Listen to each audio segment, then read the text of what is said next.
Okay, so we are live. Hey, everybody. I'm Bree. Dana, why don't you go ahead and introduce yourself? Sure. I'm Diana, otherwise known as Bookish Di on Twitter. And she's amazing and lovely. Aw, thank you. Yeah.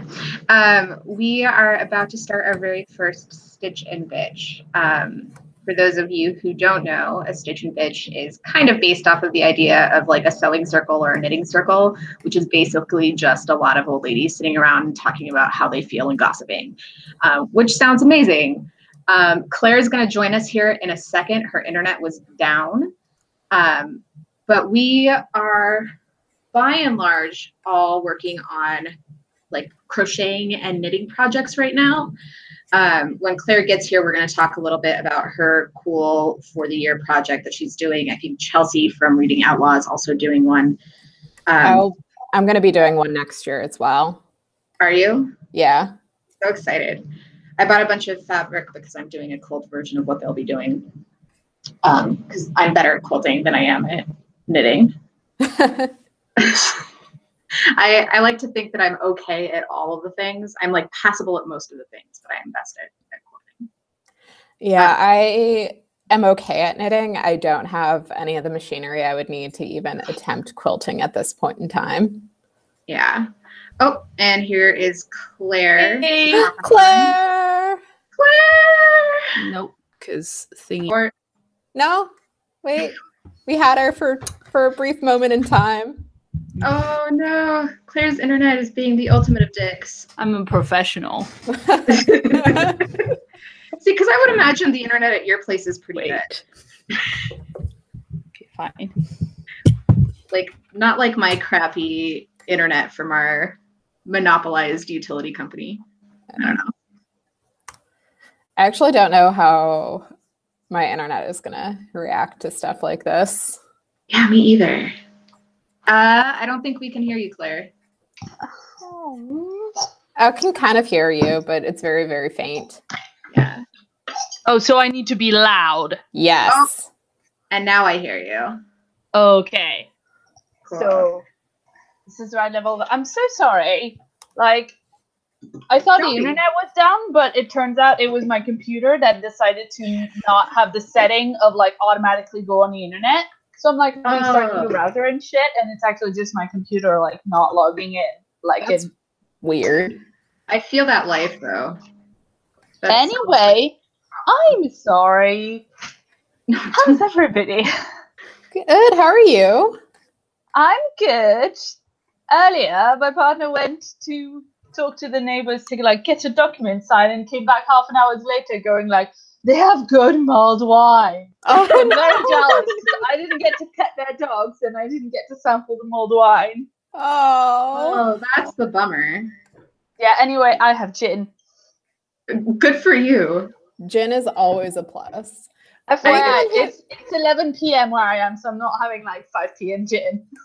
I mean, 5 p.m. is perfectly acceptable time. Yeah, no, that's actually true. 5 p.m. alone in your house is perhaps a little bit more sad than 11 p.m. alone in your house. I don't know. 5 p.m. in my house with my cats is it sounds not terrible. Yeah, but with your cat isn't alone.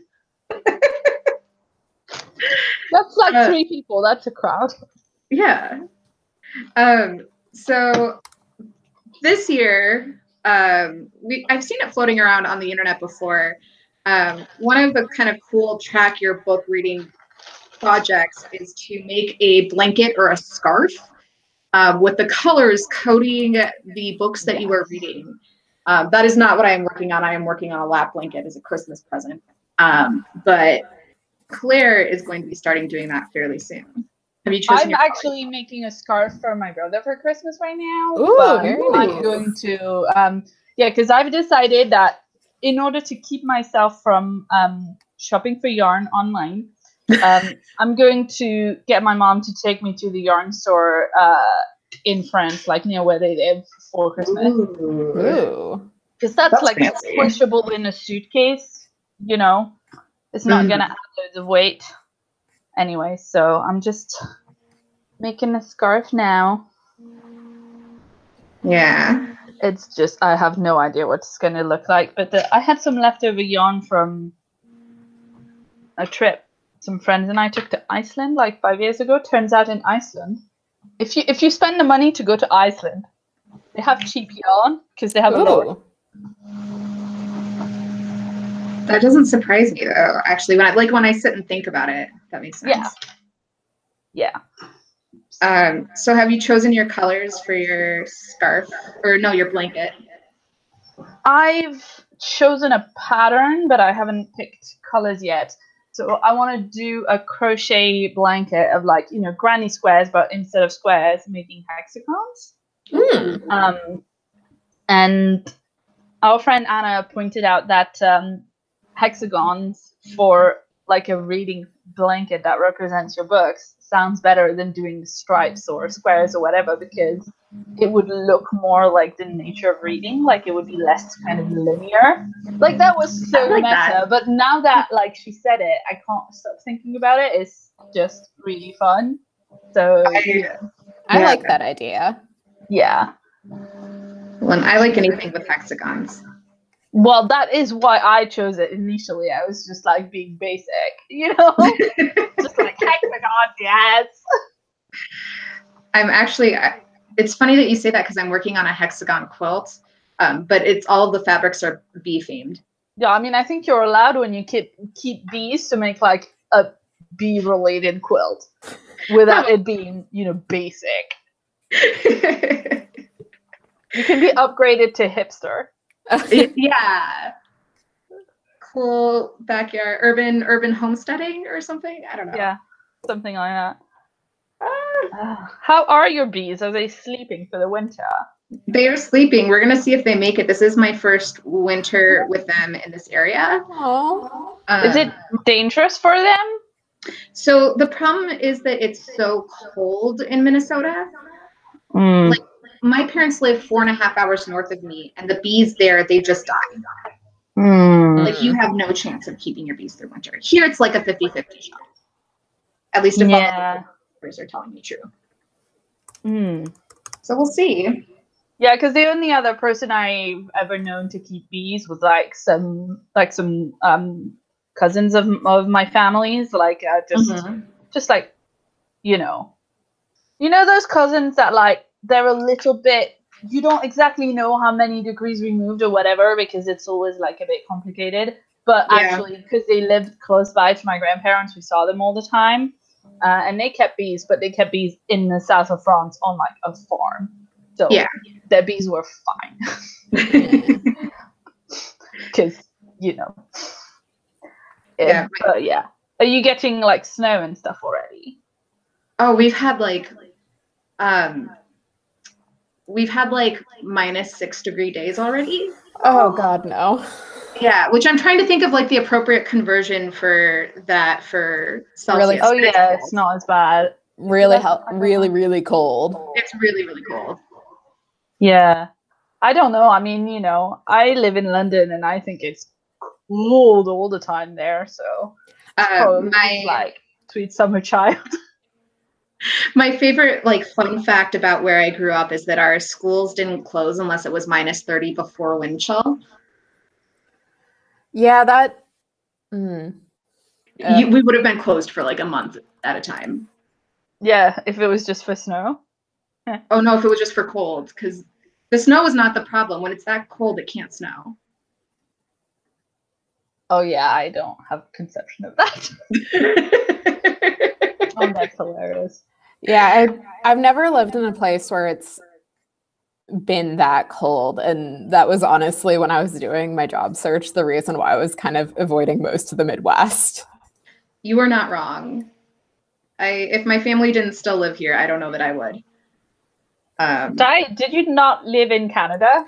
So where I lived in Canada, it doesn't get that cold. So because like if you're living in the plains, like if you're living in like Alberta or Manitoba or Saskatchewan, then yeah, because it's like similar to, you're in like Minnesota. Yeah, I'm in Minnesota.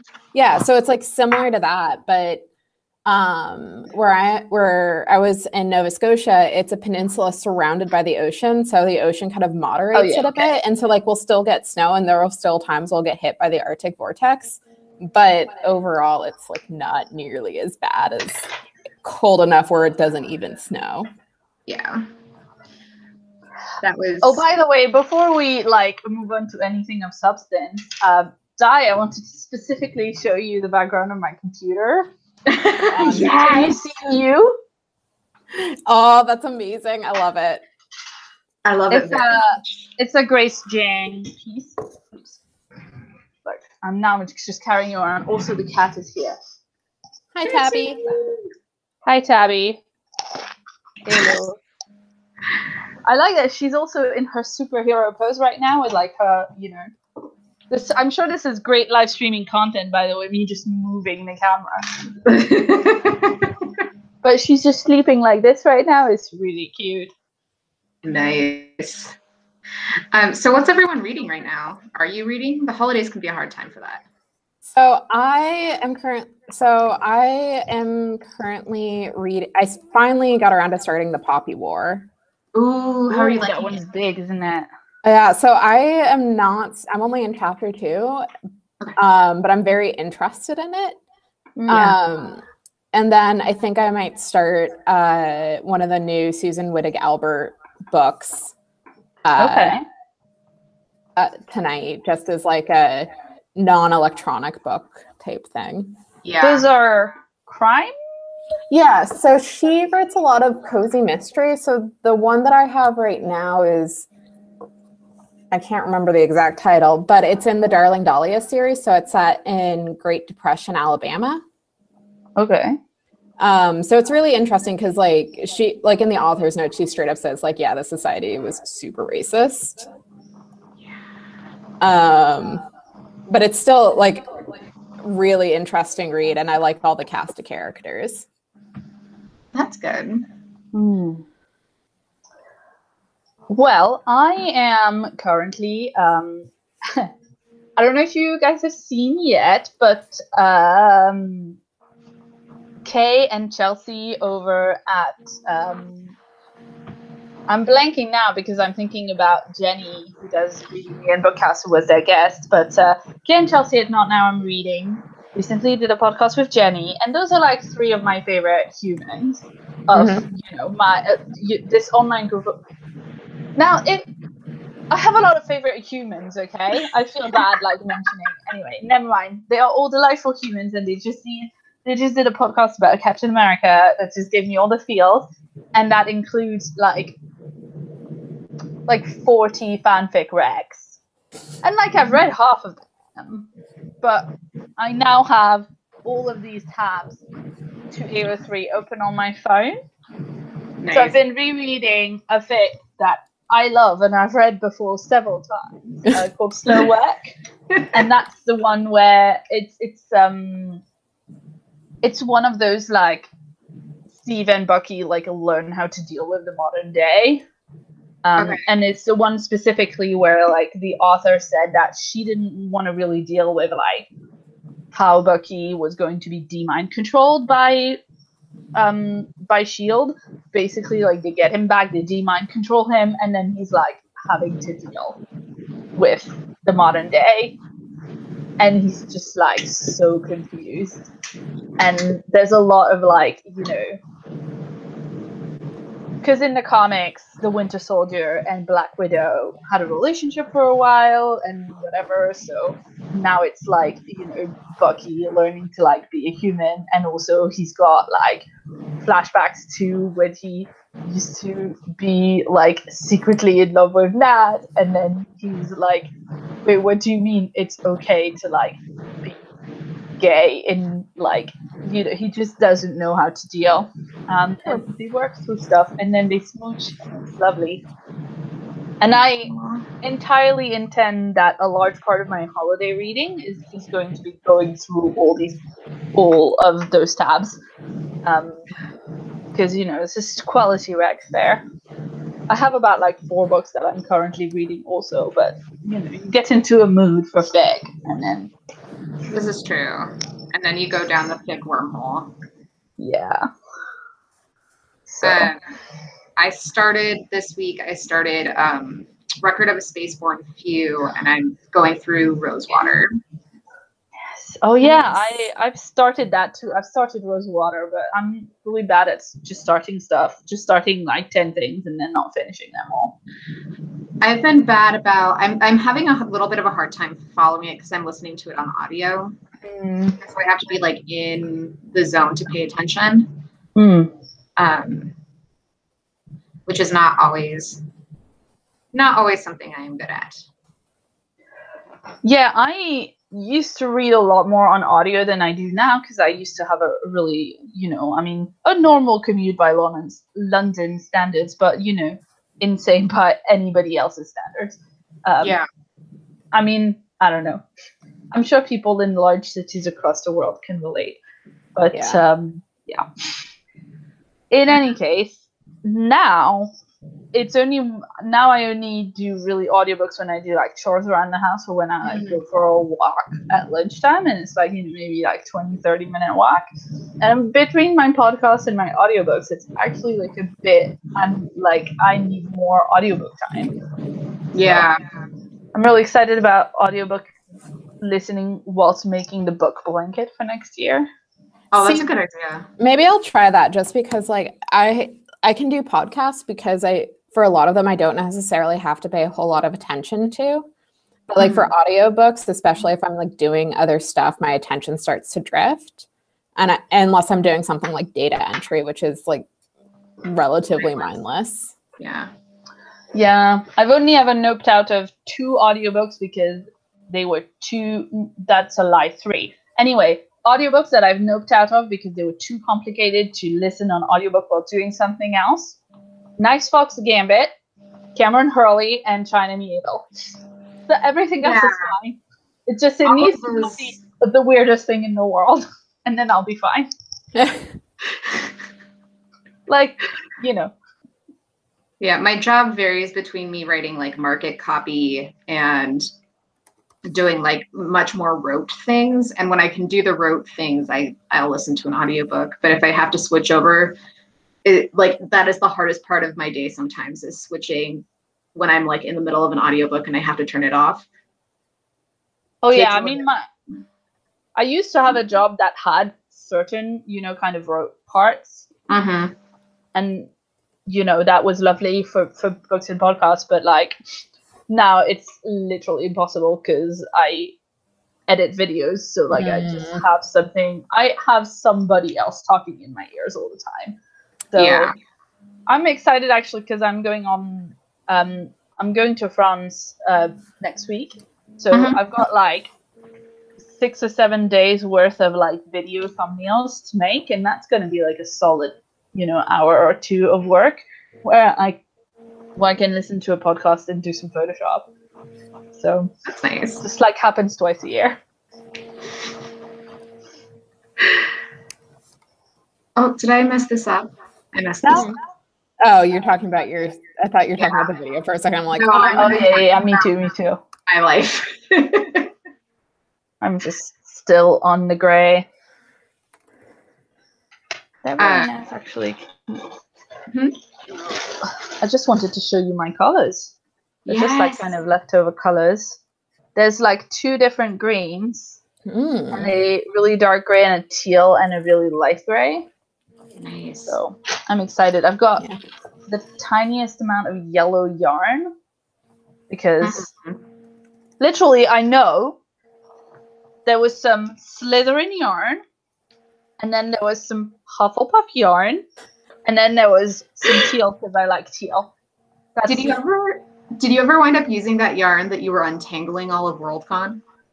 No, it's I started several things, but the thing is, when I was done detangling this yarn, it was a mess, by the way. It looked like just like a rat had gotten in. Oh my god! In it. Which is so weird because like I can't even remember how it got that bad because let me tell you, like that yarn was brand new. I know. I bought it at 9 Worlds, and then by Worldcon, it was like, I think what happened is I started making something, and then I didn't like how it was going because Uh-huh. I had this beautiful like pattern for a shawl made out of little waves in Ooh. crochet, but it Uh-huh. was actually really difficult to measure how big it was going to be. And I was trying to use patterns on my phone, and what I figured out is that is not something that works for me. Like, I need to print out a pattern so I can like tick off what I've already done, because Yeah. otherwise I'm like, where was I? This is impossible. That was one of like my most memorable parts of Worldcon, because like so many people come to Worldcon with just tons of yarn and do knitting projects. Like, it's surprisingly common. I find it really helpful as a fidget. Yeah. You know, like when you have to sit in a panel. That makes a lot of sense. I know one of my friends, when I was doing college debate, would knit, especially like when she was watching or judging panels Mm-hmm. or rounds, I mean. Yeah. I used to knit at my writing group. Like, you know, while other people are reading, if I'm just doing something, like I'm just doing, you know, one row of knit and one row of purl, I don't have to look at it. Yeah. I don't have to think about it. I don't even have to look at it. So, yeah. The book blanket's going to be trickier because I've never done that pattern, so I might take some yarn with me. Like, I might do some trial, you know, and error. Mm-hmm. Yeah. That makes sense. Yeah. Going to be pretty though. Yeah, I need to like figure out because I want to do genre, mostly genre, because, you know, in terms of, I was considering how I could track like age range or like media listened or something like that, but I'm not actually sure like how I would do that with that particular pattern. And that pattern, like, I have fallen in love with it now, so I can't pick something else. But I think I'll do mostly genre, like subgenre. But I need I don't know how I'm gonna do mine with the scarf, just because like I don't want to. Because I was thinking about looking at like, oh, I could do different variations of a color for different subgenres, and then I'm like, I could not afford that much yarn. Well, yeah, there's that. I mean, and there's also like, are you gonna actually use it / wear it? Because I'm really picky about like just generally like, you know, especially I think like a granny square blanket, like, it is super fun to make, but it is really easy for it to look like a bit Terrible. frumpy. Yeah. And yeah, so I think that for mine, I have to do like a lot of different colors for subgenres. Otherwise, it's gonna have like, you know, I will read like one nonfiction or one literary book in the year, and I'll need a color for that. And then like I'll be like, the entire blanket will be blue for sci-fi and purple for fantasy, and it'll be like these two enormous blocks, and then like a little bit of other. You know, I just want it to be like varied colors, you know? Yeah. And I know for my, because like looking at my reading for this past year, like I have read a decent amount of like science fiction and fantasy, but I've also read a lot of romance. I've been reading more nonfiction now that I'm out of school. So I'm trying to figure out how I'm going to do that. Yeah. So far, because I'm doing a quilt, I decided right away I was just going to do genre and maybe some subgenres. So I picked out like 6 or 7 fabrics that I liked. Okay. And I'm assigning based on that. And then I figure if there's another genre that pops up, I'll just go. Like, it'll probably be rare enough that I could just go and pick it up in store with like a back quarter. How are you piecing it? I'm going to do a quilt as you go. So it's literally just going to be stripes. Okay. So like I have 2 different kinds of blue for hard science fiction and soft science fiction. I have like a really bold, bright orange that's going to go with it for nonfiction, because I don't read a ton of that, but I read enough of it that it'll pop. And then I figure if I go a week without reading, I'm going to do a white stripe. Oh. Oh, a whole stripe. Yeah. Is it going to be really small squares or no, so they'll be like strips. So oh, cool. yeah, so they'll be like long strips that go the whole way across the blanket. Cool. Yeah, so my other concern is that I don't actually read like that many things in terms of like numbers, of things. Mm-hmm. So I didn't want it to be tiny. Are you doing a fan fiction color too? I was just thinking that I should. Oh, that I had not thought of that. I think I read a lot of like incidental, like, oh, I'm thinking that I want, a fluffy like bakery AU in this fandom, and I go and look for it, and I'm like, I open all of them up, Yeah. So like maybe if I'm reading like 5 tiny bakery AUs that are like 5K each or whatever, I won't put that in. But I was kind of thinking that for something like slow work, it's like a I don't know, 80,000 word fic or something, and I'm reading it across like several days. That something like that actually, like, definitely deserves to have a place on, that wouldn't be an accurate representation of. But I'm gonna pick like a neutral-ish color. Like basically, I'm looking at this silver gray that I have, and I want to pick a color that is kind of like that. That could be like a neutral color where, it'll go with anything. It'll go with anything, and if need be, if I find that at the end of the day I don't have enough hexagons and it doesn't look nice or whatever, I wanted to do like, an entire like corner of the blanket in that like base white-ish color, and then just like have it kind of go into a gradient, be integrated in the rest of it. Oh, sure. Yeah. Like, I'm sure you've seen like quilts with that kind of pattern where it's like, almost like as if you were like blowing it down the line, it goes in every direction. Yeah. So that's the plan-ish, but also, I mean, I don't know. I've read 50 books a year for a really long time, and I'm almost at 50 now, and actually I didn't read any original fiction for like several months this year. Yeah. Because I was in a real bad slump, and like 4 months or something. So this whole year, I feel like this whole year's been a slump for everyone. I definitely felt that way for a while, and like, I mean, you were writing a thesis. That is very true. My current slump is entirely due to playing Assassin's Creed Odyssey like the minute I get home. I don't know why I'm saying woo. Like, I have, I highly like, if you're into video games, even if you're like not super into like murder video games, it's a lot of fun. I'm not as much in like I'm into turn-based video games because I don't like it when it goes quick.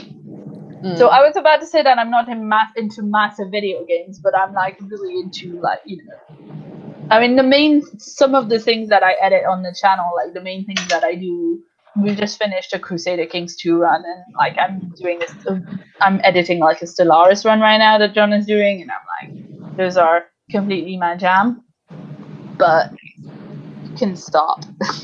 Those are like, some long-ass games. I'm sorry? Those are some long-ass games. Yeah, no, also, like, I do better watching playthroughs of them on the internet, because if I'm gonna play them, I'm just gonna kind of stop after, like, once or twice, because I have too many things that I try and do. Yeah, I have a roommate who, like, literally has sunk thousands and thousands of hours into Crusader Kings 2. You say sunk like it's a bad thing. I know them, like, he has, like, for a year and a half, he lived on the top floor of my house, and I lived in, like, the floor below, and I know from just even being in my room the music to that video game. Yeah, but you know that the music changes according to the faction that you play, right? I know. But I know like when I say I know the music to that game. My God. Okay, so do you know a game called FTL, Faster Than Light? It's excellent. It's like my favorite game. It's a really fun like sci-fi adventure-y. Like you have a space. Yeah, it's really small. It's like $10 or something, but it's got so much replayability.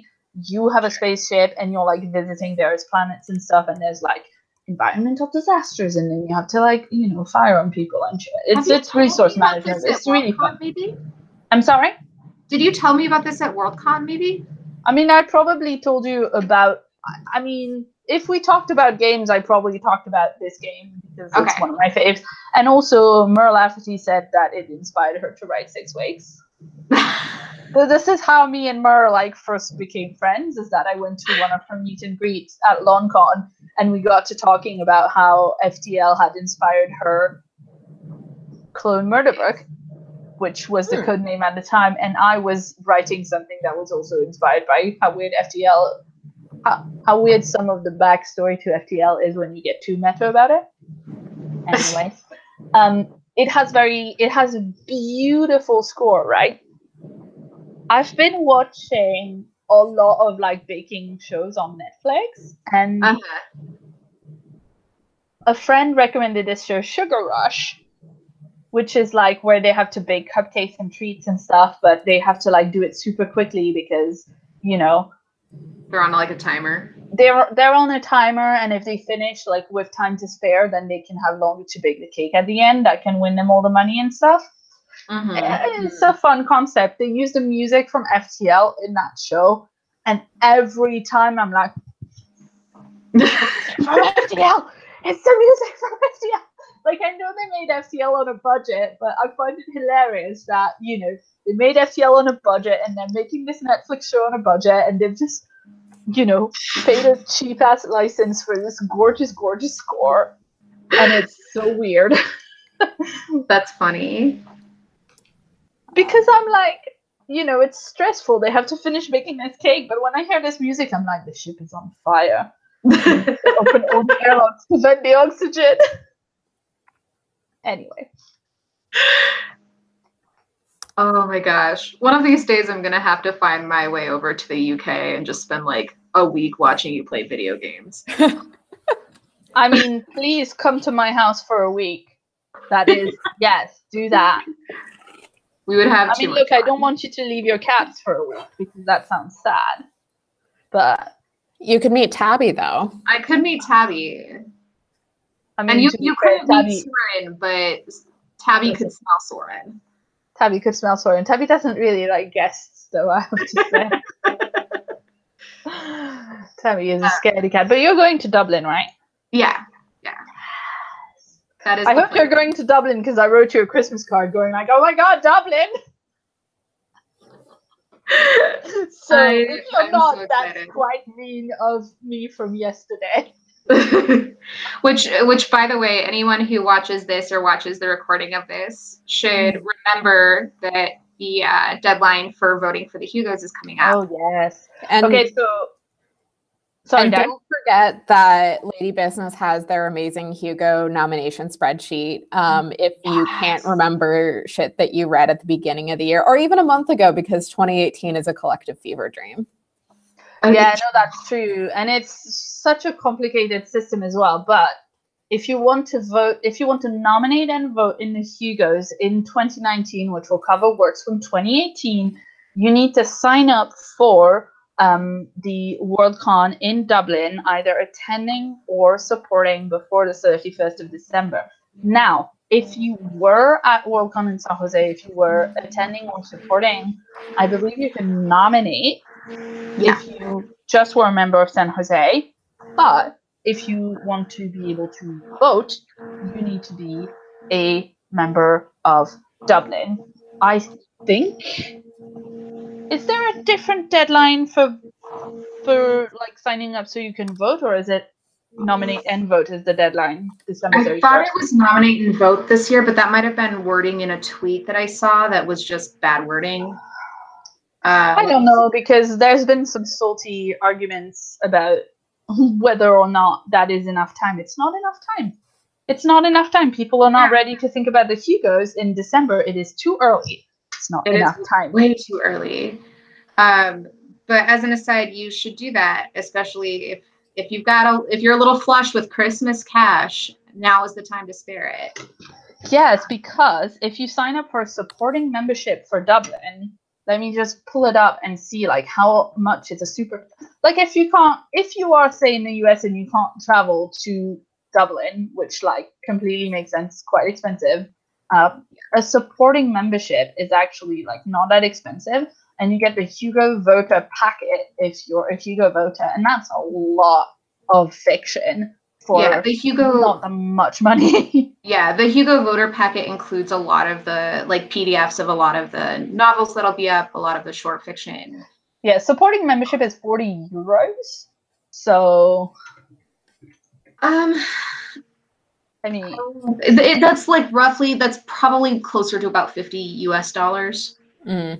Yeah, it says 45 on Google right now.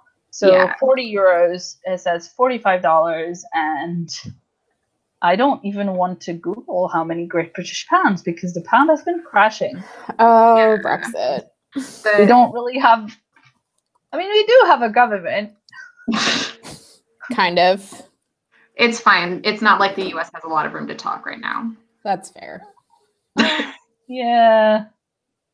It'd be fun if you could have a vote of no confidence, though. Everybody would like that. I don't know. I'd be scared because maybe they wouldn't. Yeah. Yeah, no, that's exactly why everybody is scared here too, because they keep talking about like, oh, maybe we should just do a second referendum and whatever. And it's just like, why do you think the second referendum is going to like go better than the first one? Like, yeah. So one of the things that I figured we should talk about was the books that we are looking forward to coming up next year. Yes. Since we're right at the turn of the year. Yes. Yes. Right. Well, I mean, I've already started seeing people doing their like most anticipated of 2018 list, and I'm like, it's too early. Early, I haven't had time to prepare mine. I know I haven't looked through all the catalogs, but I know Renee has, so I'm just gonna creep on her Goodreads right now. Look, friends. Like, if you want to know all the news of what books are coming out when, like, you need to go and creep on Renee's Goodreads, because our friend Renee, who does the amazing podcast Fangirl Happy Hour, and also like is a co-editor on Lady Business, award-winning fanzine Lady Business, award finalist podcast Fangirl Happy Hour. Anyway, Hugo Awards. There are no other awards. That's it. I haven't even started drinking. This is terrible. Oh my god, Renee already has a 2020 publication. I know. Oh my god, what? Are you kidding? I can barely keep up with She is very, very organized, okay? Like, her lists are amazing. Yeah. Yeah, well, she's, community organizer. Exactly. Anyway. Okay, so should we start by sequels we're excited about or like new books we're excited about? Ooh, that's a good question.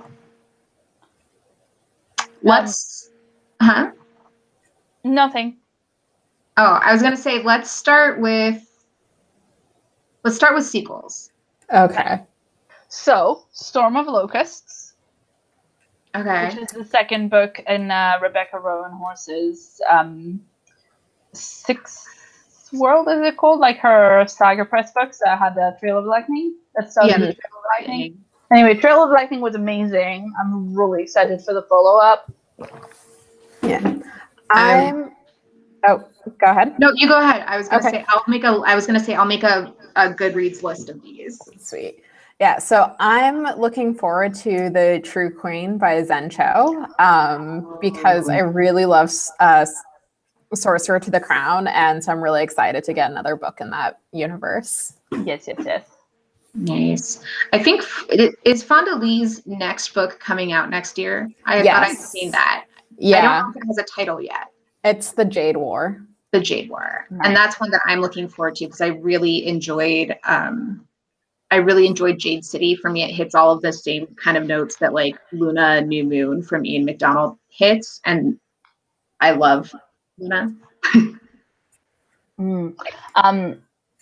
So this is a bit more like I'm really excited about this 7th book in a series coming out. 8th book, 8th, great. Okay, it's called That Ain't Witchcraft, and it's the 8th book in the Encrypted series by Shauna Maguire. Oh yeah. Now, I love those books. I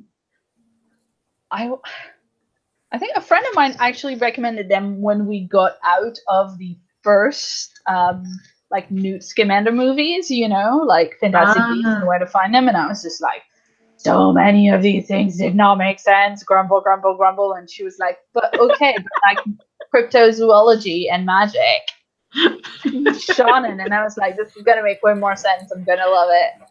Like, right, but you just have a sentence that ends "but shonen," and I'll be like, yes. I do love her writing, but like, funnily enough, I know it's one of those series where like maybe you can start at the second book because the first book isn't as good and whatever. But I did read the first book in the Toby Day series, and I was like, The first book, and it's all like, it's not just it's that it's a first book in the series. It's very much her first published novel, and it reads like one. Yeah, and so like for me, like it was the third book in that series that really started picking up. Yeah. I mean, I don't know. I almost didn't continue reading that book because, spoilers for like the first chapter of the Toby Day books. But she does like get cursed and spend like 20 years as a koi fish, and then she gets out, and then like so much angst. Like she's so sad.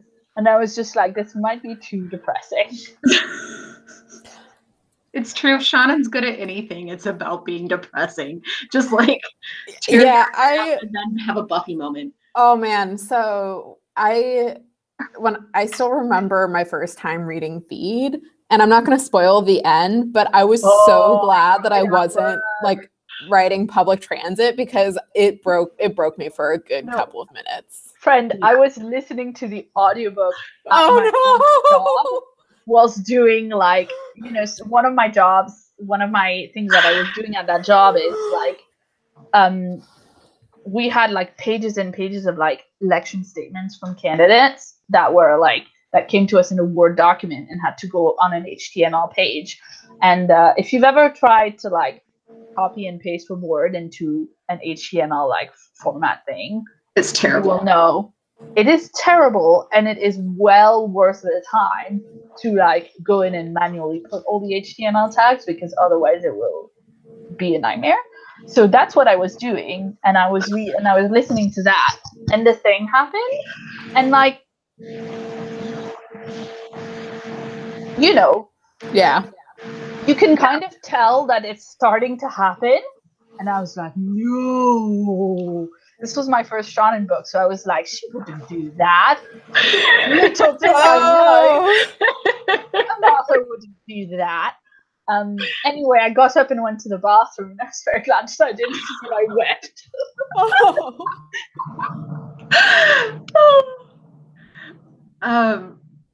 Oh my gosh. So funny. The other one that I'm really looking forward to next year is the last of the Catherine Arden books are coming out, and I really liked her series. It's Bear and the Nightingale and the Pearl in the Tower, and this one is the Witch of Winter, the Winter Witch, and I'm looking forward to that one.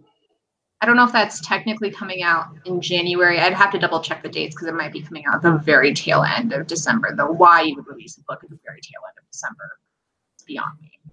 It's odd. Yeah. That's pretty odd. I don't know. Especially since Catherine Arden had a pretty good reception for other stuff. Like, was up for the Campbell. Was she? Mm-hmm. She was on the list. On the long list, I think. I don't know. Oh, okay. Yeah. It's just because a lot of the time, like, stuff that's marketed as YA doesn't really make it on, you know. Like Encrypted was up for best series last year, and I was like urban fantasy at the Hugos. Like, yes. Isn't that crazy? No, it was great. I mean, yeah. No, I mean crazy in a good way. Yeah. No, I know what you mean. Like, I think, yeah. I'm gonna stop talking about the Hugos. And then I'll start again in January. Yeah, nice. I'm gonna try and make myself stop until January. Okay. Okay, random question then. What was the last book that broke you? Oh, shit. I don't know. Well, like if we're talking about broke me and I had to put the book down because I was seeing red. I read this year, and the band played on. And for folks who don't know about that book, it's about 30 years old at this point. It's an account of the early days of the AIDS epidemic. It was published in 1987, and it was written by journalist Randy Schultz, who worked for the San Francisco Chronicle, and he later died of AIDS. And it is just heartbreaking and infuriating. And I literally did have to put the book down at several points just to like walk away from it because I was just so angry. Yeah. The one that kind of did that broke me in anger was this year at least was Vox by Christina Dalcher. It's the one about the world where women can't say more than 100 words a day, and it follows like this fantastically brilliant like neuroscientist, but she can't say more than 100 words a day, and her rage as she like watches her daughter like compete to say the fewest words in school, and her son be like, but women are just made different. And I like sat there in rage in the way that like you are portraying this rage accurately, but I am so mad. Well, I don't know. The thing that I'm not sure that I would say broke me. First of all, the thing that broke me in anger this year recently was The Power. My goodness. Oh, yeah. I haven't read that book. It's a good one. I mean, you know. It's one to make you think. About where all the queer people were in the book. Well, also that, yes. I mean, I don't know. It's just, I think that book is trying to be way too clever. It's like, you know, the equivalent of one of those, like, Twitter threads where you go, like, you want to talk about rape culture, and so in order to illustrate it, you, like, you know, compare how people react to people reporting assault, and you compare it to, like, the way people talk about home robberies or something, right? Yeah, sure. Like, and it's like it's impactful for 5 minutes, but you can't actually, like, you know, as a metaphor, like, it doesn't act, you know.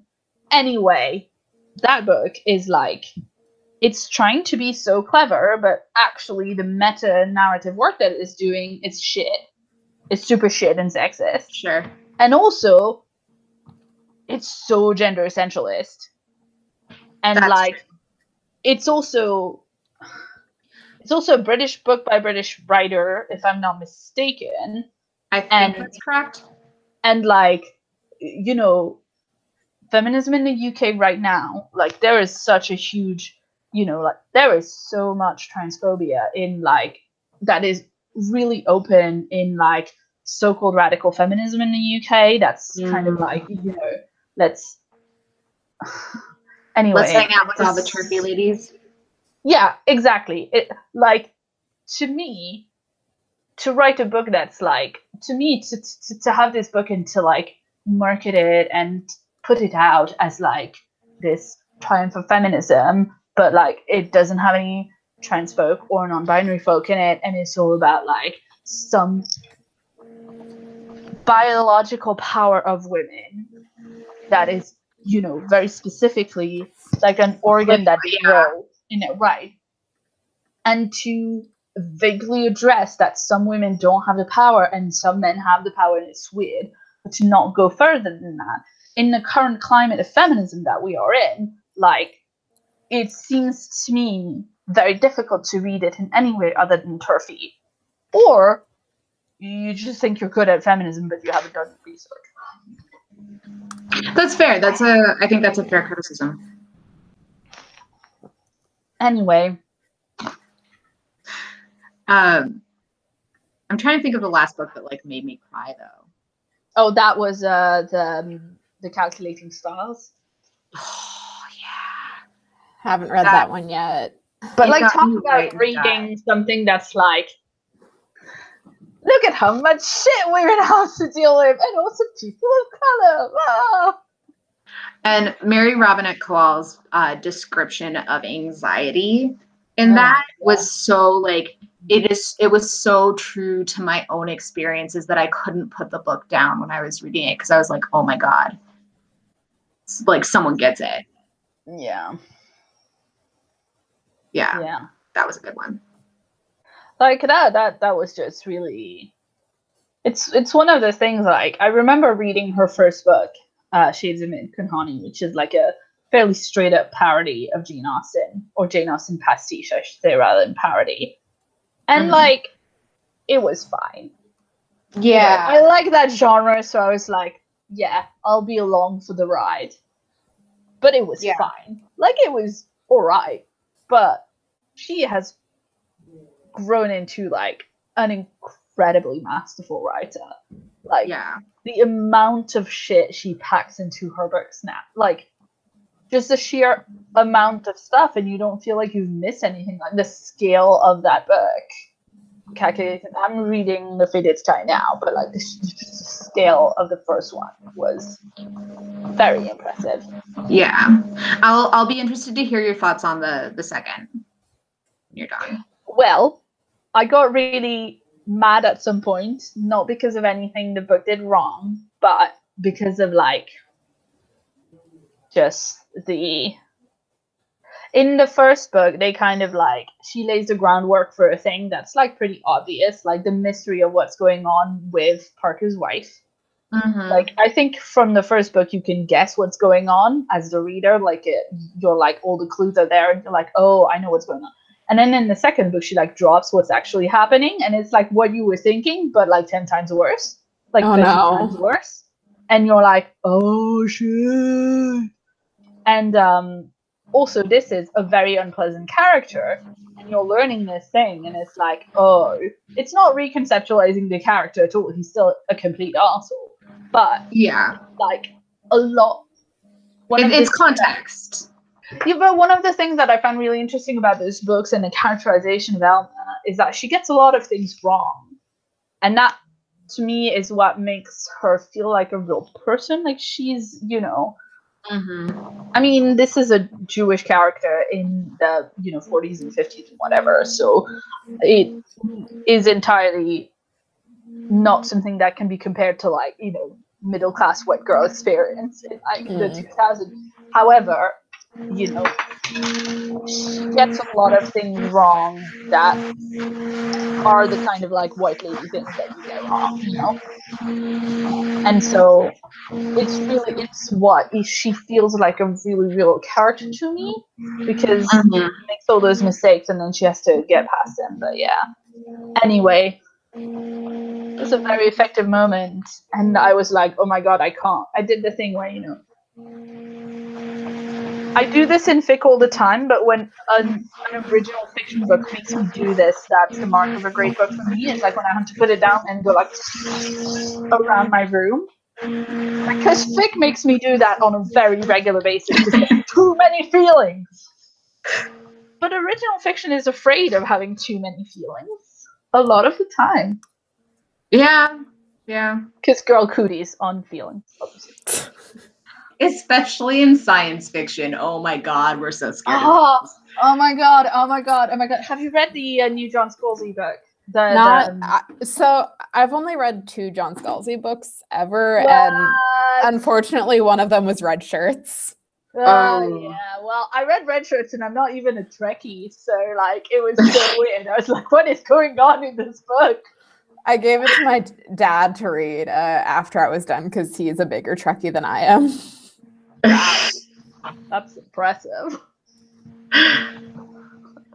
Sorry, not to be, Is the new John Scalzi good? Because I remember liking it. Is it Lock? No, it's not Lock-In. It's the follow-up to the Collapsing Empire. I didn't mean that one. I meant the sequel to the Collapsing Empire. Okay. I mean, Head On is good too, but I prefer the Collapsing Empire series to the Lock-In and Head On series. Mm-hmm. But the sequel to the Collapsing Empire is called The Consuming Fire. I read it in November. It is very good. However, there was a romance plot that was like in the first book, two of the point of view characters meet up, and it's like straight up a meet cute. And I was like, yes! Oh my god, so good! Oh. And then in the second book, they do have a romance, but it does not take near enough of the book. And I was sad. It's excellent. I'm gonna go read. Do you know what? It's excellent, but I'm gonna go read fanfic about this het couple. So this is to tell you like how good that romance was and how sad it was that there wasn't enough of it in the book. I'm actually gonna go to AO3 and look up a het ship. Never do that. Oh man. Oh, Scalzi. I still have to read that, and I have to read Head On. I've Have had you it on my shelf for a while. have you heard the like Worldcon special of my podcast where he like just straight up like came up to me and Renee and Jenny when we were recording and like said hi to Renee, and then I was like, oh, hey, John Scalzi, hi. Yeah. Oh my god. It's I internal squee every time I even just like see somebody who's a name at Worldcon. I'm like, you looked at me and you smiled. Oh. In my head, I have a total friend crush on Ada Palmer. Yeah, I can see that. Yeah, my jealousy when she knew who Rachel was like through the roof. Well, everybody clearly know who Rachel was because who was in that Rachel? That was so cute.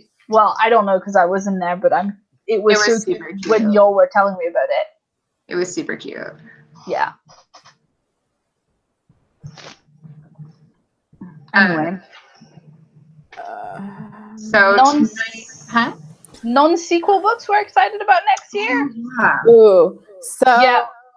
I am looking forward to E.K. Johnston's The Afterword. Okay. It is a YA novel, and it's set after the quest ends. And it has a bunch of, it has like lady knights, lady thieves, possibly older ladies, queer lady. So basically, it's like what the Tamara Pierce loving inner child in me wants. Nice. That sounds good, actually. What was the one that I've been looking forward to? I think it's called The Ninth Gideon, and it's like described as lesbian pirates in space. Nice. Which is exactly everything I want in my life. Have you read Barbary Station? I have not read Barbary Station. Because I thought that was also, like, at least in... okay, that's not a long enough piece of yarn to knit. That's nonsense. Why is that in my bowl of yarn? Okay, sorry. I thought that Barbary Station was and marketed as lesbian pirates in space. Or not marketed as, but, it's close enough. It was, it was a couple and they ended up on, like, a pirate station in space. Yeah. And then I know that I think the new Lecky is a standalone, isn't it? The Raven Tower? Mm. Okay, so this is my friend Dee, who's like a bookseller and reviewer in Scotland, they've read it and they said it was amazing. Like, because it's Anne Leckie writing fantasy, so I was always already super excited about it. But Dee said that it's like in second person. What? I know, and I was like, what is going on with that? That's cool. I mean, the thing is, if there was one person aside from N.K. Jemisin that I was like, they probably can handle that, it probably would be Ann Leckie. Yeah, I gotta agree. Oh man, that's cool.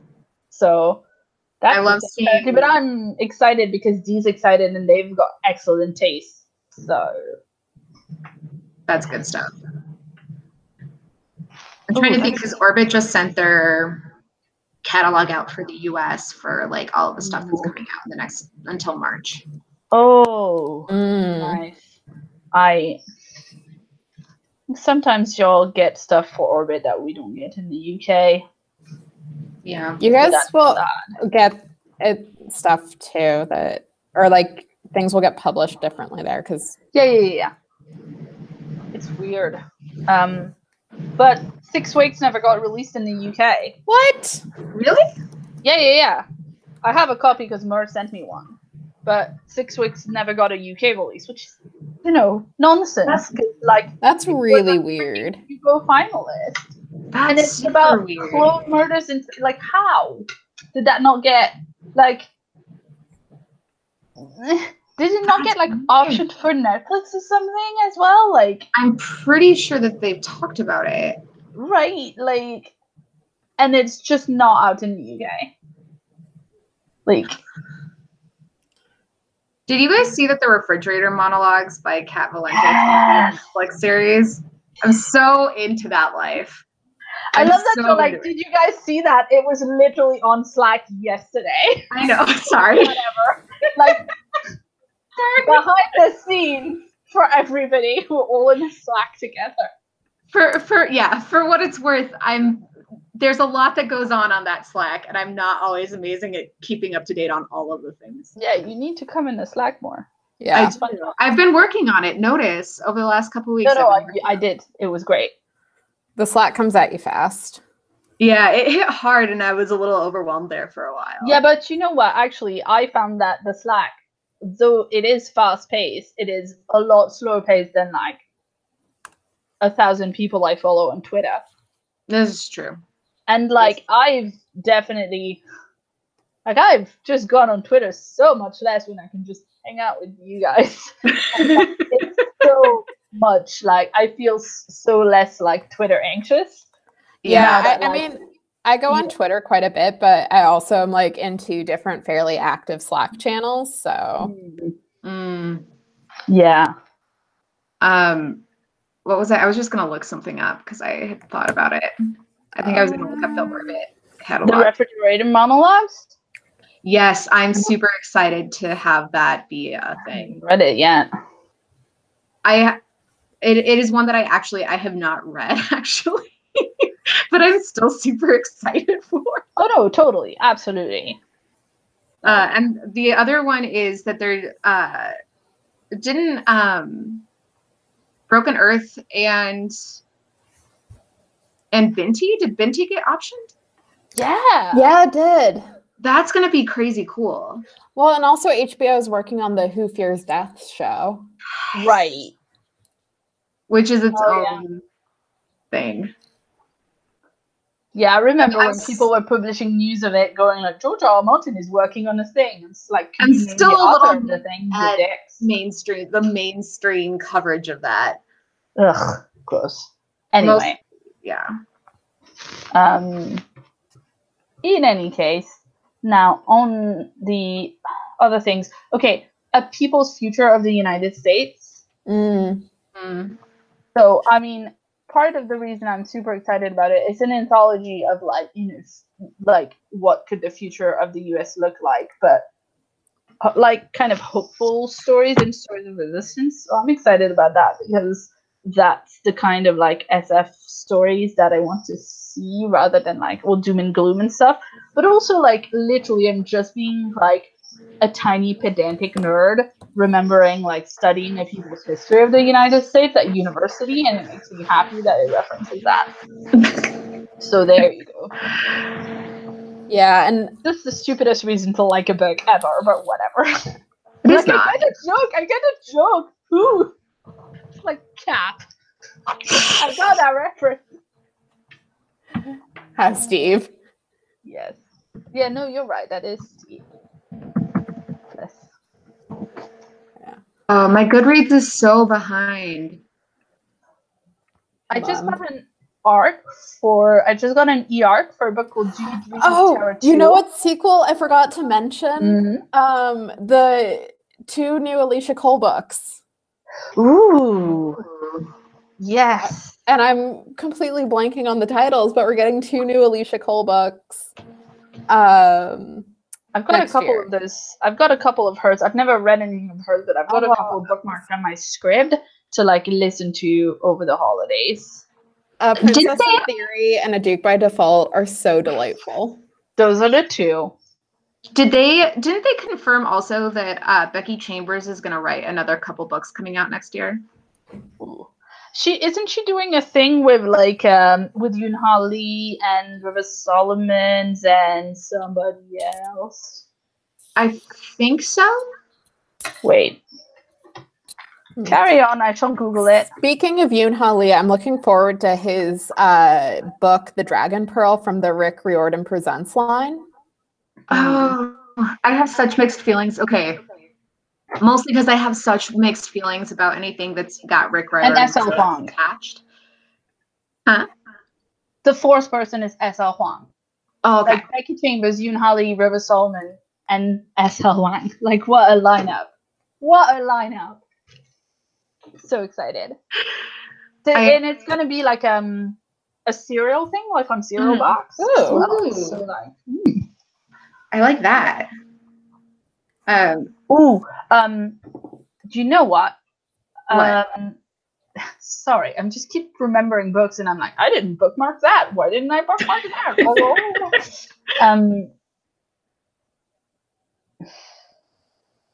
Sorry, it's just not showing up. Sorry, I'm blanking. I shall Google it and find it, and then. So it's amazing content, you guys. Sorry. In the meantime, I want so badly to be excited about like V.E. Schwab's reprint of her first book. Mm-hmm. And I can't be. Mostly because I feel like that about every book that V.E. Schwab puts out. Is I'm like, I love all of this idea. And every time I pick up your books, I'm like, why did I do this again? Like the Shades of Magic book. I'm not sure how I feel about her Savage Song books. I read it, the first one, and it was fine, but I never like felt the need to pick up the next one. Yeah, whereas like with the Shades of Magic book, like that one, I was just like, when is my library hold getting here? When is my library hold getting here? I have I finished her City of Ghosts and found it likable. So we'll see, because I think the next book that she has coming out is actually a sequel to that. And I haven't decided if I'm going to pick it up yet. Again, I always want so badly to be excited about the stuff. Like her ideas, I love every idea that she has. I'm not always sure about her execution. She's very hit or miss for me. That's fair. Yeah, that's how I feel. That's kind of how I felt about A Gentleman's Guide to Virtue and Vice. Yeah. Where I liked the ideas of it a lot, but that one, I thought that Monty was very much, for me at least, the least interesting character. That had tonal issues. It was really marketed as like a really lighthearted read and stuff, and then it was like not at all. No abuse and like, you know. I would say like the back half. The back half was more of, I think, the tone that they were marketing as, but the first half was not at all. No, and also like it was like it had a supernatural like element to it, which I was not expecting, and it didn't need it. And like, I like Mackenzie Lee. I'm excited to see like what she's gonna do in future. I hear the second book is better than the first one, and it like follows Monty's sister who like wants to be a doctor. Yeah, and so is also like living with pirates by the end of the first book. So that sounds amazing. Yeah, I wanted to read more about Monty's sister instead of him. Yeah. But sorry, the book that I was completely blanking on is This Is How You Lose a Time War, which is which is a collaboration between Amal Matar and Max Gladstone. That Ooh, comes that out in sounds June good. next year. And like it's got time travel-y, timey-wimey stuff. And also like these are two very good writers. And I like the title a lot. So I'm excited about that. Yeah, I need to finish. I think I might reread Max Gladstone's Craft Sequence because I didn't read the last book in it or the last two books in it, but I really love them a lot and I actually own all of them. So I might do a reread. You should let me know when you do that. I would read along with you. Okay. Yeah, my goal for next Jenny and Renee were talking about reading goals, and Yes. I think my reading goal is going to be for every library book I read, I have to read a book I own because it's getting a little ridiculous at this point. Yeah. Oh dear. That's a hard one. I say this as this past week, I've bought 3 new things on ebook because they were on sale. Yeah, totally. That's not. Well, I mean, sales are allowed. Ebooks are not real books or something. Okay. Also, I mean, that is fair because if I like something enough in ebook, I will buy it in physical copy. Okay, I bring forth 2 points in your defense. Number 1, sales are always allowed. Number 2, you're finishing your thesis and you're allowed. That's true. You can have nice things. The thing that I don't know. I have the Goodreads open. I don't think I mentioned it, but I just got an e-arc for Do You Dream of Terra 2, which I believe is a debut novel by an author called Temi O, sorry. And this is one of those like kind of mid-future science fiction. It's like it's not happening right now and it's not in the far future, but they're like sending away the first batch of like colonists to I always like a those. second Earth, and they're just gonna go there and stay there, and it's like a bunch of teenagers and a couple of like older people to like look after them or whatever.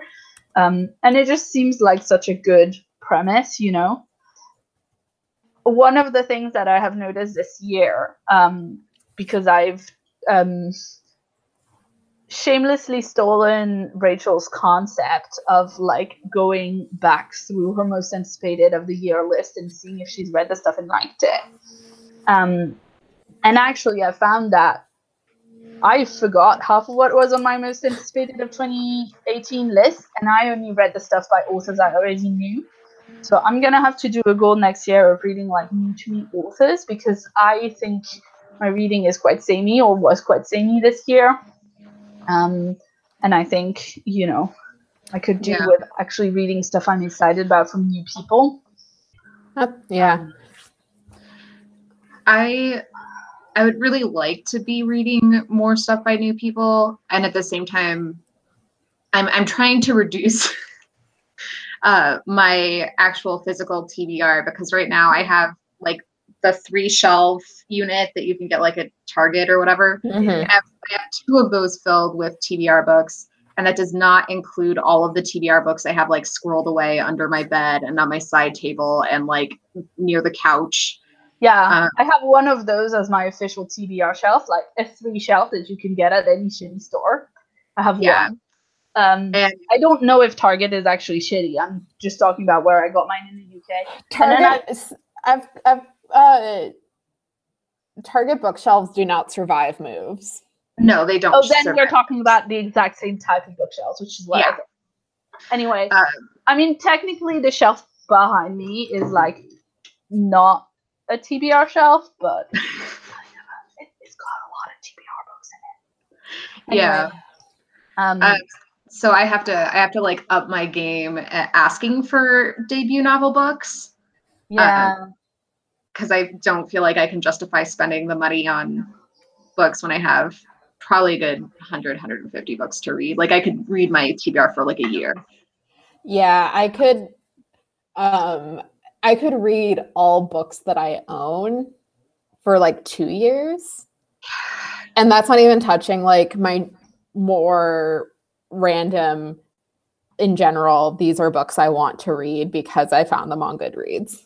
I mean, Yeah. probably same because I don't read very quickly. But one goal that I made this year that I haven't like quite kept to in the first half of the year, but I have in the second half of the year.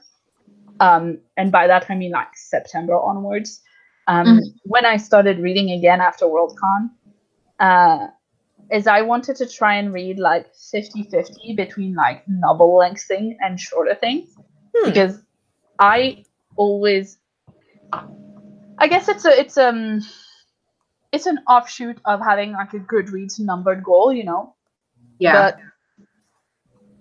having gone through several years of like, oh my god, must read novellas and comics in December to make up the numbers, I like started feeling almost bad at like reading short things. Because also when you run BookTube, there's so many people who are like, I'm reading 180 things a year, and you're like, oh no, 50. So I made it a goal so that I wouldn't feel bad about it, and I have not felt bad about it, and it's really great. And I'm still like not up to the count.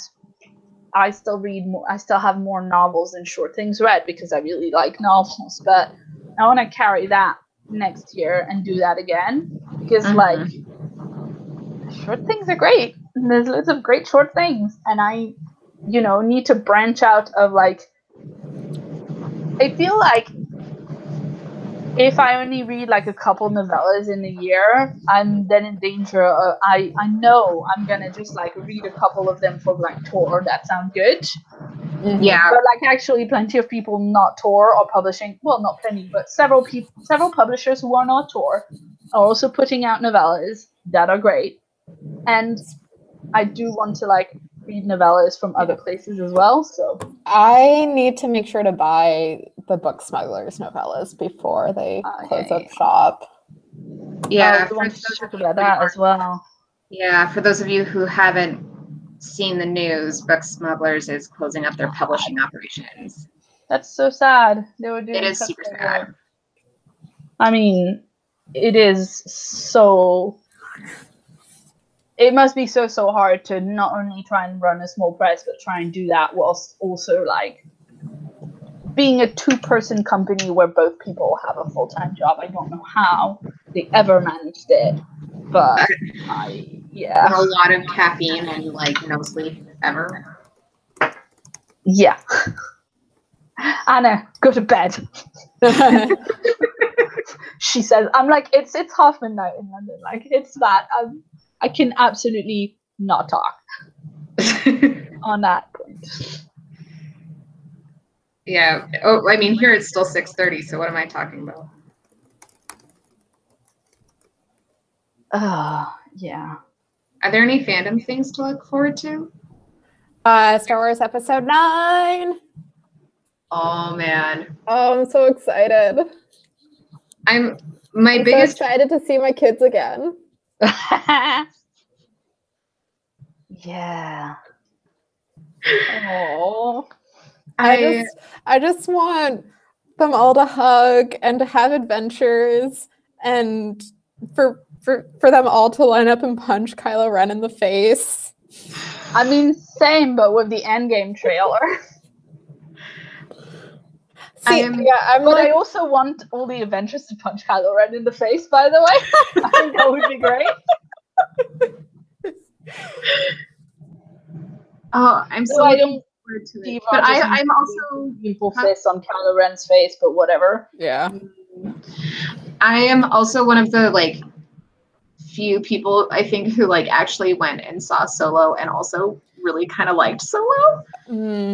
Okay. Yeah, I saw it, and at this point, it's the only Star Wars movie I don't own.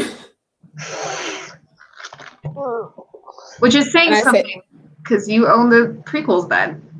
I do, and I actually like the prequel. Well, so I rank Solo like near the bottom, but like I don't know if it's worse than Attack of the Clones. Have you read the novelization? For Solo, I have not. I'm behind on reading the novelizations. Has anyone been reading Claudia Gray novelizations? Yes, they're amazing. Oh, I've heard those are great. Yeah. They're so I'm behind on reading the new Star Wars canon, but like if you're gonna read them, the Claudia Gray books are fantastic. Man, Bloodline was so good. Bloodline was so good. Did you read Leia, her YA one? Yeah. Now all I want in my whole life is one about Holdo and how she becomes Holdo from what she is in that book, because in the book, like, young Holdo is very different than Holdo in the movie.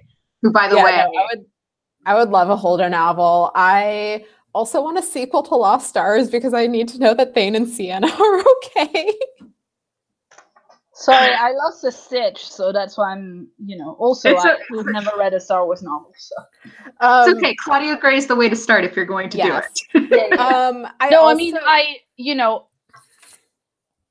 I like Mer dearly as a friend, and her writing is I enjoy her writing a lot. But I am not interested in reading solo, despite. Read Claudia Gray's stuff. Yeah. Also, I really liked both Battlefront tie-ins, surprisingly. Because like the first one is very much like the grunts, like the first one, Twilight Company, is very much like grunts on the ground, like the regular Alexander Freed. Okay. And then Inferno Squadron was also very good, and one of my friends, Bria, is like really loves Iden Versio, and so like that book is very much her jam. Did you hear about what happened to Chuck Wendig? Well, of course you did. Yes. Are you also kind of pretty fucking pissed about it? Oh yeah, like at this point, like I'm very like Marvel is fucking trash. Marvel fired Chuck Wendig because he has opinions on the internet and is willing to like not Marvel Comics. Yeah. Marvel Comics. In case if you've not been really like if you're not needlessly aware of how Marvel functions, Marvel Comics and Marvel movies are very different sections of the company, and so this was on a Star Wars property, but a lot of Star Wars properties are handled differently. So like Marvel Comics was doing the Star Wars comics, and then like Del Rey was doing the Star Wars novels, or is doing the Star Wars novels, and Disney is, in charge of some other stuff. But yeah, someone at Marvel Comics decided that Brett Kavanaugh was defo not a rapist, and we should all shut up about it on the Twitter, and got pissed at Chuck Wendig because Chuck said the truth on Twitter. Yeah. Which Chuck is liable to do. Yeah, like, well, and also, like, if you follow Chuck Wendig on Twitter, like, Buddy swears. Like, he swears a fucking storm. And so, yeah, but it's not that. It was, like, specific. No. I know you've listened to that episode of Ditch Diggers. Oh, I did. I did. As soon as it dropped, someone I know mentioned it, and I immediately listened to it. So if you're interested in the whole Chuck Wendig debacle, he was in an episode of Ditch Diggers with Mur Lafferty and Matt Wallace. And he went into like exactly how it happened, and like basically he was saying there was a very clear line between like some people complaining about his Twitter on like Breitbart and other alt-right media. Yeah, I know, Brie, I know. And then like the people at Marvel like phoning him up and going like, yes, you're controversial, people are complaining about you.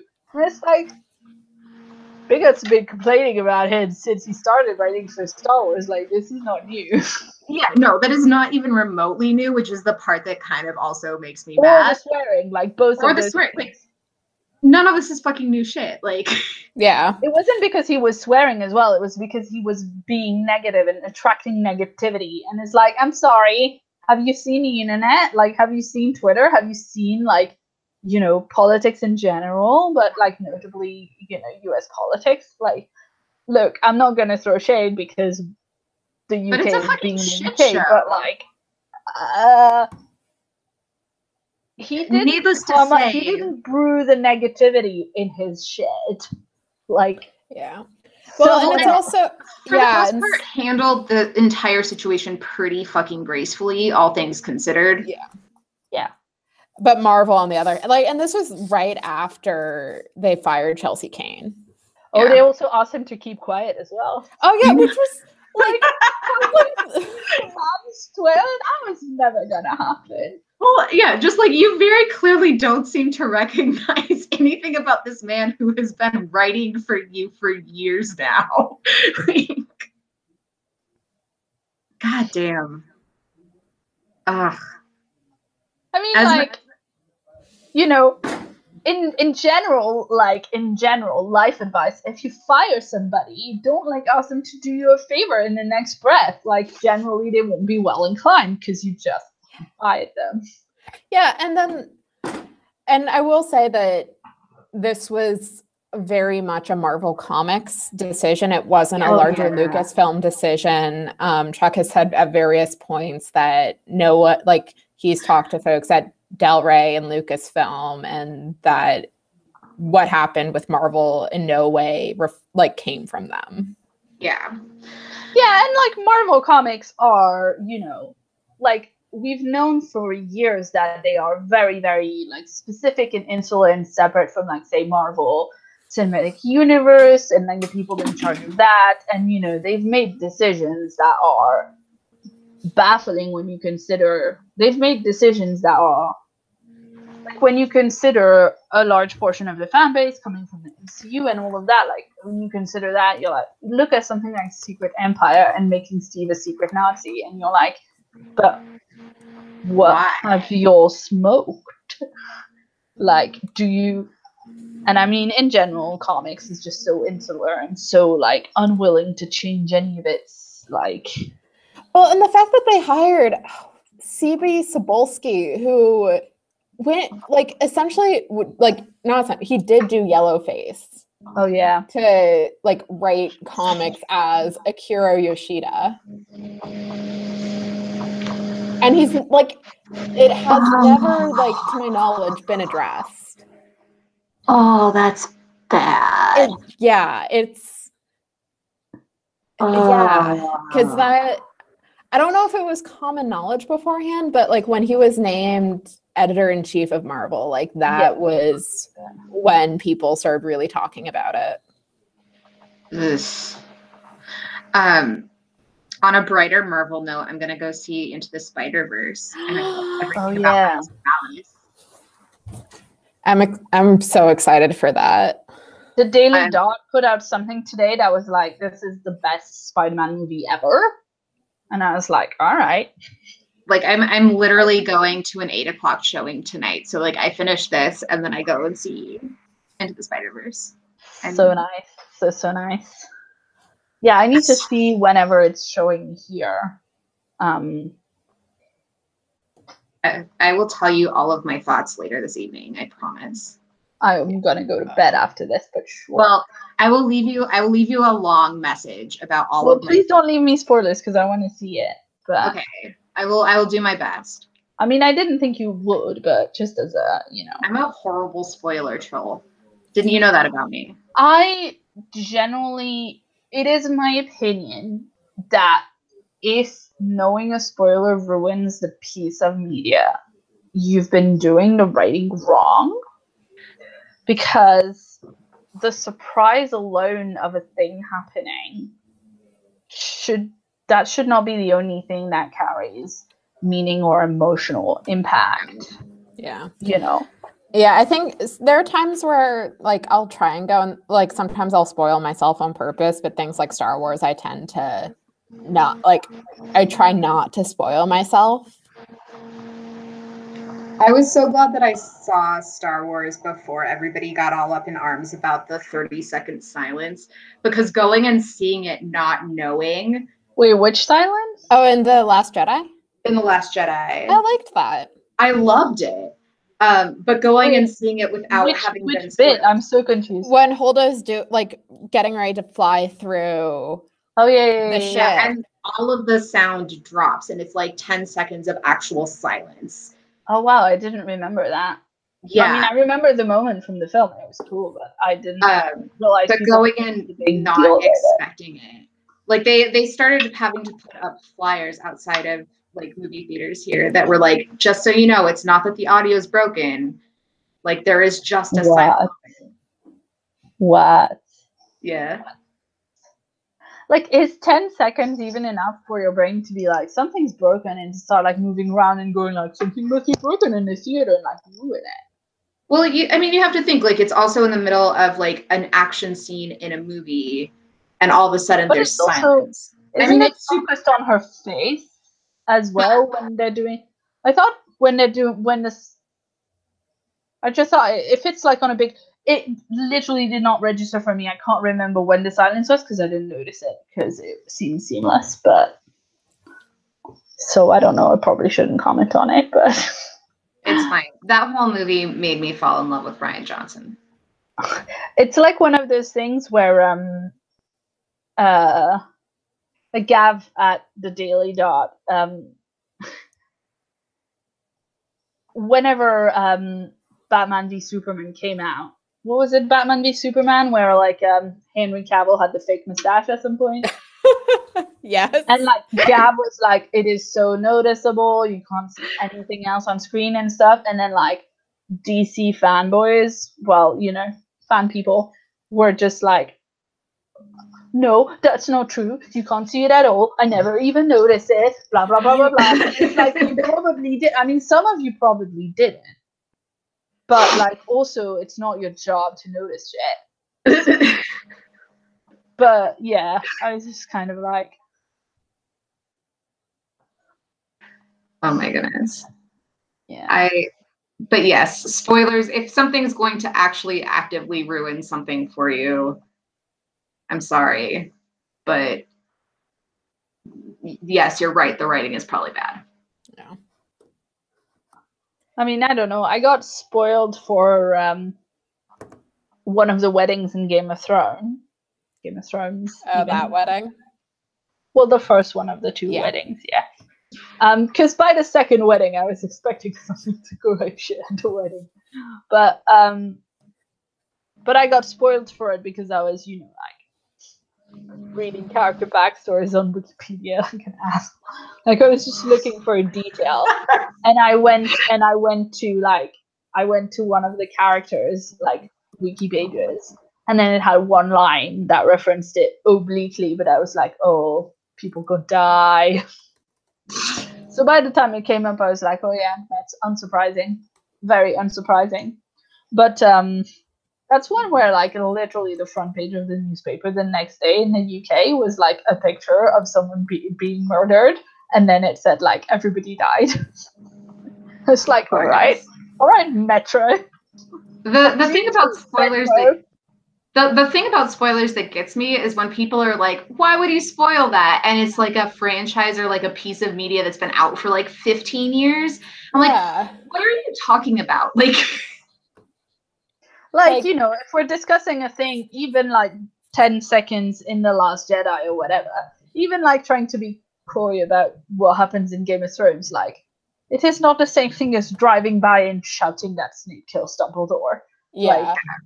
Like, come on.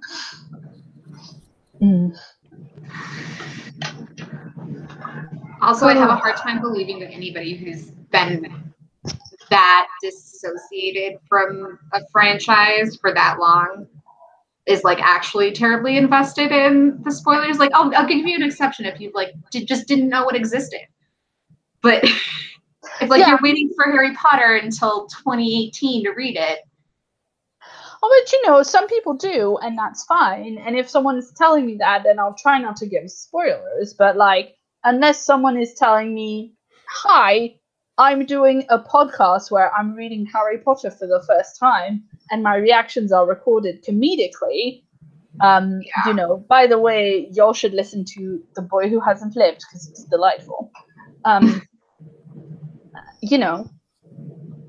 Yeah. Then in that case, and by the way, the poor the person in question that I'm referencing who does that podcast, CJ, who is a delightful human, I don't know. I mean, I'm assuming they're a delightful human. They sound delightful on the podcast, but they said they were at a party and they were at a party and they had been talking about the podcast that they do, and someone mentioned like in conversation, oh, Harry Potter, yeah, a friend of mine was like an extra at Dumbledore's funeral. Yeah, I don't know how Mark, because I haven't been following Mark Reads or Mark Watches in a while, but like when he was doing like Harry Potter or some of the other shows, I was just like, how do you do it? And I feel like, because one of the things that CJ talks about in the earlier episodes of The Boy Who Hasn't Lived, which I would definitely recommend, like if you want to recapture how lovely it feels to read those books for the first time, and how genuinely enchanting they are, except it is a podcast that does update extremely slowly, like extremely not regularly, but when it does, it's like the first thing I listen to. And also, I'm 2 months late on the latest episode of my podcast, so I really shouldn't be on that, but whatever. CJ, they talk about understanding certain jokes, finally. Like, they read the first book. They read I guess the second book, which was the one where Dudley has like, one present less than last year and he's really upset. And they were like, oh, I finally understand this meme. That this morning I saw a Harry Potter meme on Facebook. I understood it. And I was like, oh, bless you, you're adorable. That's fun. Anyway, we are basically at the end of our time. Oh yeah, that is accurate. Whoops. Yeah, and Claire needs to be up early, and I have to go to Into the Spider-Verse. I mean, yeah. I have to be up at regular person time, which I don't know. Like, I work from home.